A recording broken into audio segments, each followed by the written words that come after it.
Hello friends, welcome to my channel GK Notes. Today's video is about Haranyaka dynasty and it would cover 58 questions. It is a part of ancient history. In this video, I would cover questions related to Bimbisar, Ajatashatru, Udayin, Shishunag, Nand dynasty and foreign invasions. Before starting, I would like to say that if you like my video, then please like, share and subscribe my channel GK Notes. Question number 1. Who was the founder of Haranyaka dynasty? So the founder of Haranyaka dynasty was Bimbisar और श्रोनिका. हरण्यका dynasty का founder कौन था? तो हरण्यका dynasty का founder था बिम्बिसार, जिन्हें श्रोनिका भी कहते थे. Question number 2. Magadh came into prominence under whose leadership?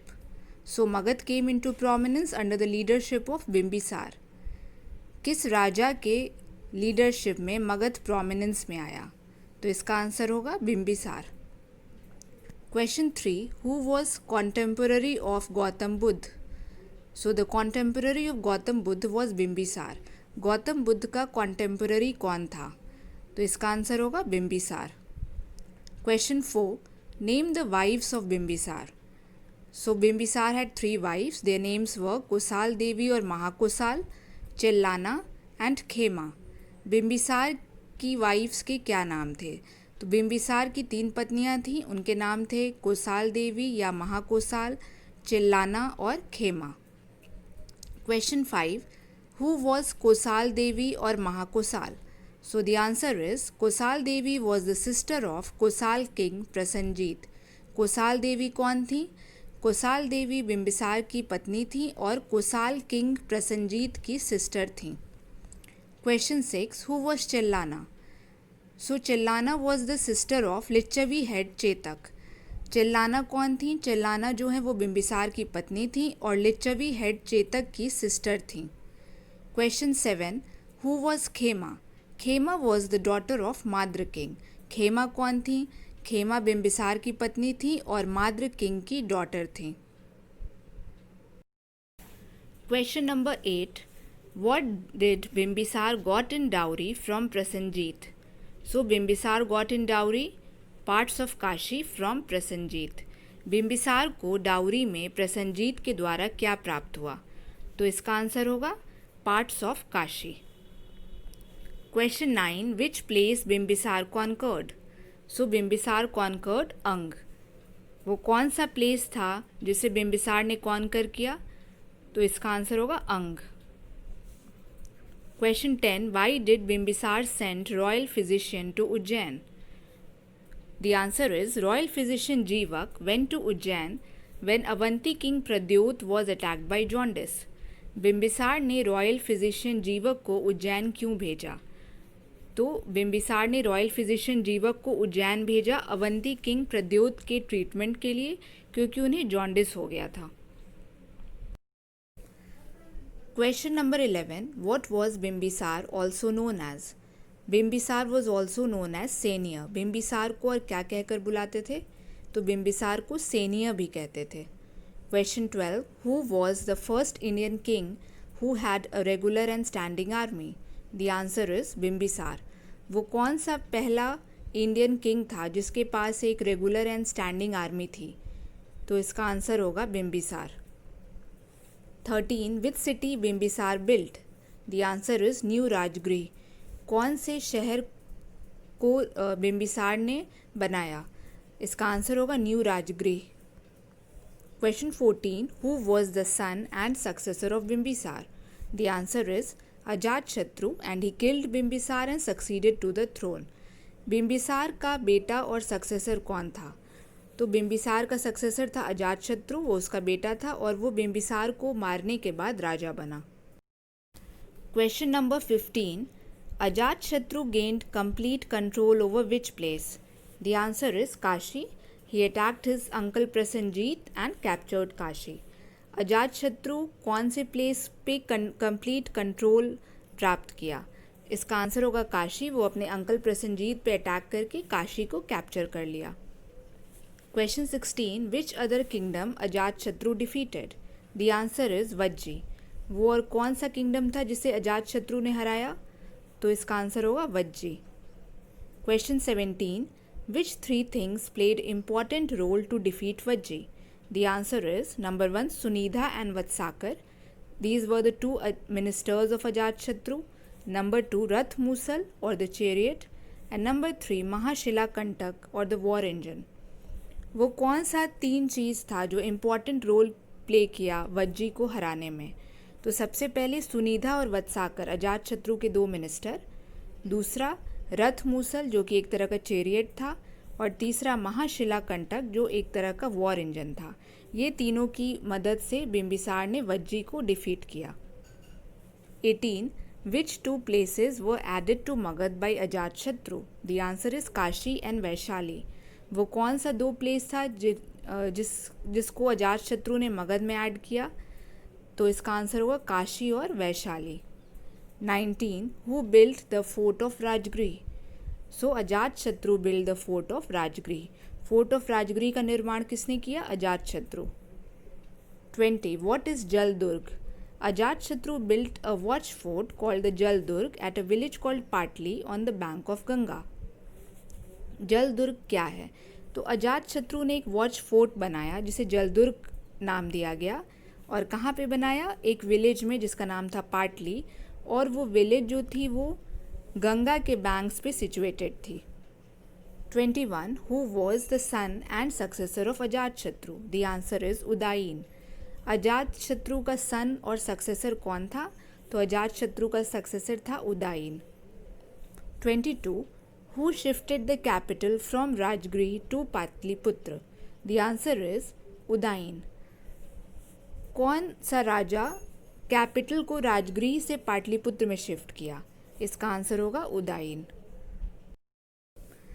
23 who laid the foundations of the city of Pataliputra at the confluence of Son and Ganga? The answer is Udayin. Pataliputra का फाउंडेशंस कौन सा राजा रखा? तो इसका आंसर होगा उदायीन, और कहाँ पे? जहाँ पे सोन और गंगा नदी का कॉन्फ्लुएंस था। 24 Udayin was succeeded by which ruler? So Udayin was succeeded by Anuruddh, Mund and Nagdasak, and all these were weak rulers. उदायीन के सक्सेसर्स कौन थे? तो उनका नाम था अनुरुद्ध, मुंड और नागदसक। 25 Who was elected as king since Nagdasak was unworthy to rule? The answer is Shishunaga. Nagadasaka unworthy था, अनवर्दी रूलर था, तो उसकी जगह पे कौन एज अ किंग इलेक्टेड हुआ? तो इसका आंसर होगा Shishunaga. 26 What was the most important achievement of Shishunag? So destruction of Pradyot dynasty of Avanti, and Avanti became part of Magad.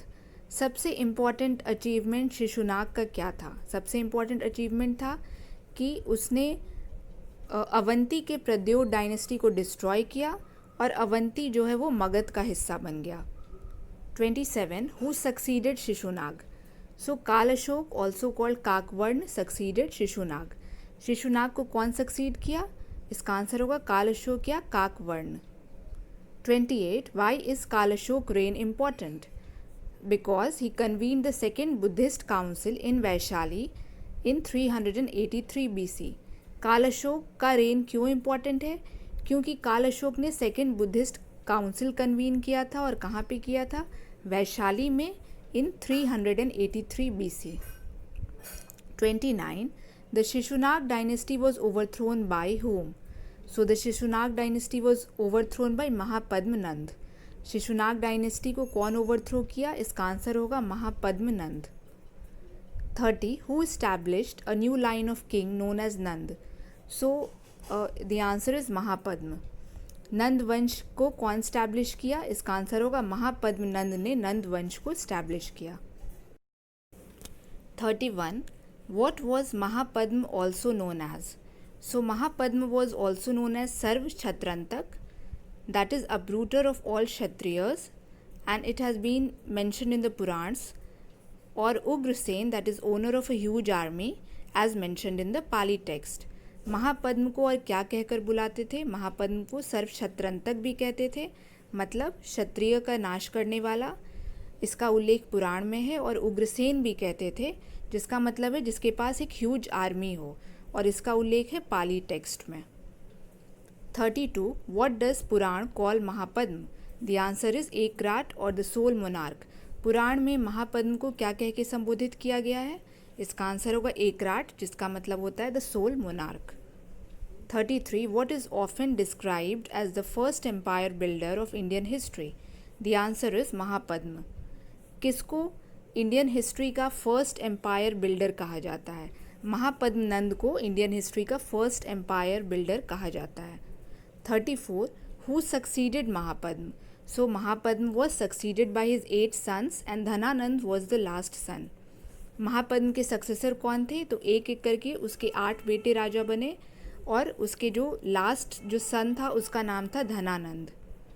35. What does the Greek text call Dhanananda? So the Greek text called Dhanananda एग्रामिस और जैंड्रमिस। Greek text में धनानंद को क्या कह के बुलाया गया है? एग्रामिस या जैंड्रमिस कह के। 36. During whose rule Alexander invaded northwest India? So Alexander invaded northwest India in 326 BC during the rule of Dhanananda. Alexander north west India पे कब आक्रमण किया?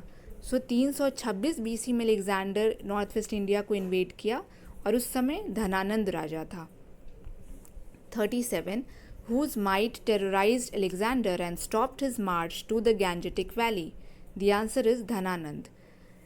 किसके पराक्रम के चलते एलेक्जेंडर जो है गैंजेटिक वैली तक नहीं आया? तो धनानंद की वजह से एलेक्जेंडर गैंजेटिक वैली तक नहीं आया।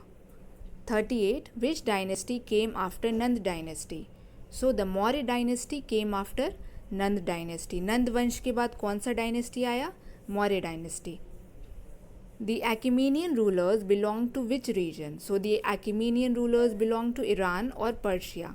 Achaemenian rulers कहाँ से बिलोंग करते थे? तो वो ईरान या पर्शिया से बिलोंग करते थे। Question 40. Which Achaemenian ruler invaded northwest India? The answer is Darius I and he was also called Darebahu। कौन सा Achaemenian ruler north west India को इन्वेड किया? इसका आंसर होगा डेरियस I, जिसको डरेबाहू भी कहते थे। 41. When did Darius invade India? So Darius invaded India in 518 BC and the places which he invaded were Punjab, west of Indus, Sindh। Darius ने India पे कब आक्रमण किया? 518 BC पे। 42. The area that Darius invaded, that is parts of northwest India, constituted which province of Iran? So it constituted the 20th province or क्षत्रपी of Iran। Darius north west India को जब invade किया तो वो Iran का कितनावा province था? तो वो 20वां province था, या फिर प्रोविंस को वहाँ क्षत्रपी भी कहते थे, तो वो 20वां क्षत्रपी था ईरान का। 43. What was the importance of the 20th province for Iranian Empire? The importance was that it was the most fertile area and from this province the empire received 360 talent gold as revenue। जो 20th province था, 20th क्षत्रपी था Iran का, उसका क्या importance था? उसका ये importance था कि वो बहुत फर्टाइल था वो एरिया, और उसी क्षत्रपी या प्रोविंस से 360 टैलेंट गोल्ड रेवेन्यू के रूप में प्राप्त होता था। Question number 44. For how long the Indo Iranian contact lasted? The answer is 200 years। Indo Iranian contact कितने दिनों तक लास्ट किया? इसका आंसर है 200 साल। 45. Which script the Iranians brought in to India? The answer is Kharoshthi script and it is written from right to left like Arabic. कौन सा script Iranians India लेकर आए? तो खरोष्ठी स्क्रिप्ट इरानियंस इंडिया लेकर आए, और इसे राइट टू लेफ्ट लिखा जाता है जैसे कि अरेबिक को लिखा जाता है। 46. Iranian influence is clearly perceptible in which things of Mauryan Empire? So the Iranian influence can be seen in the bell-shaped capitals, preamble of Ashoka's edict and certain words used in them। Iranian influence Maurya वंश में किन चीज़ों में देखा जा सकता है? तो बेल शेप्ड कैपिटल्स में इरानियन इन्फ्लुएंस देखा जा सकता है, अशोकन एडिक्ट के प्रीएम्बल में देखा जा सकता है, और जो कुछ वर्ड्स यूज़ हुए उनमें भी ईरानियन इन्फ्लुएंस देखा जा सकता है। 47. Through whom the Greeks came to know about the great wealth of India? The answer is Iranians. किसके द्वारा ग्रीक्स को इंडिया के ग्रेट वेल्थ के बारे में पता चला? तो इरानियंस के द्वारा. Question number 48. In 4th century BC, which two foreign powers fought for the supremacy of the world? The answer is Greeks and Iranian. 4th century BC में कौन से दो फॉरेन पावर सुप्रीमेसी के लिए लड़ रहे थे? इसका आंसर होगा ग्रीक्स और Iranian. 49. Who finally destroyed the Iranian Empire? So the Iranian Empire was finally destroyed by the Greeks, that is Alexander of Macedonia. Iranian empire को फाइनली किसने डिस्ट्रॉय किया? ग्रीक्स ने डिस्ट्रॉय किया और एलेक्जेंडर ऑफ मैसिडोनिया जो कि एक Greek था उसने डिस्ट्रॉय किया. 50. Who succeeded to the throne of Macedonia after Philip? So after Philip, his son Alexander succeeded to the throne of Macedonia and he was 20 years old. Philip के बाद Macedonia के सिंहासन पर कौन बैठा? तो फिलिप के बाद उसका बेटा एलेक्जेंडर मैसिडोनिया का राजा बना और उसकी उम्र थी 20 वर्ष. 51. When did Alexander enter India? The answer is 326 BC.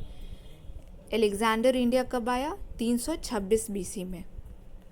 52. As a preliminary step to conquer India, which areas does Alexander conquer? The answer is Kabul Valley, hilly area of northwest frontier province, and then he reached Ohind near Attock in 326 BC. As a preliminary step जब Alexander India आया तो वो किस areas को conquer किया? तो Alexander ने conquer किया सबसे पहले काबुल वैली, फिर नॉर्थ वेस्ट फ्रंटियर प्रोविंस के कुछ हिली एरिया को, फिर वो ओहिंद चला गया जो कि एटॉक के पास है 326 BC में. 53. Which ruler refused to submit to Alexander? The answer is Porus और पुरु. कौन सा राजा एलेक्जेंडर के सामने झुकने को तैयार नहीं था? इसका आंसर होगा porous. 54. In which battle Porus was defeated? So Porus was defeated in the Battle of Vitast, that is modern Jhelum, and the Greek call it the Battle of Hydaspes in 326 BC. किस battle में porous was defeated? तो इसका answer होगा battle of वितस्त, या फिर वितस्त जो है modern Jhelum को कहते थे.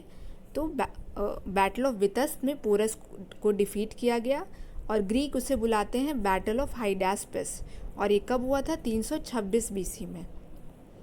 55. From which place Alexander had to return because his soldiers were afraid of the great Magadhan Empire? The answer is river Beas. वो कौन सा प्लेस था जिससे अलेक्जेंडर को रिटर्न करना पड़ा? क्योंकि उसके सोल्जर्स जो थे वो मगधन एम्पायर से बहुत ज़्यादा डरे हुए थे. तो रिवर बियास इसका आंसर होगा. 56. When did Alexander march back from India? The answer is September 325 BC. Alexander India से वापस कब गया? 325 BC in September. 57. When and where did Alexander die? Alexander की मृत्यु कब और कहाँ हुई? इसका आंसर है Babylon 323 BC at the age of 33 years. 58. Which date is the first reliable date in Indian history? Indian history का फर्स्ट रिलायबल डेट कौन सा है? The answer is date of invasion of Alexander. जिस date पर Alexander ने invade किया था India को वो इंडियन हिस्ट्री का सबसे पहला रिलायबल डेट है. Thank you so much. So my next video would be on Buddhism, which is a part of ancient history.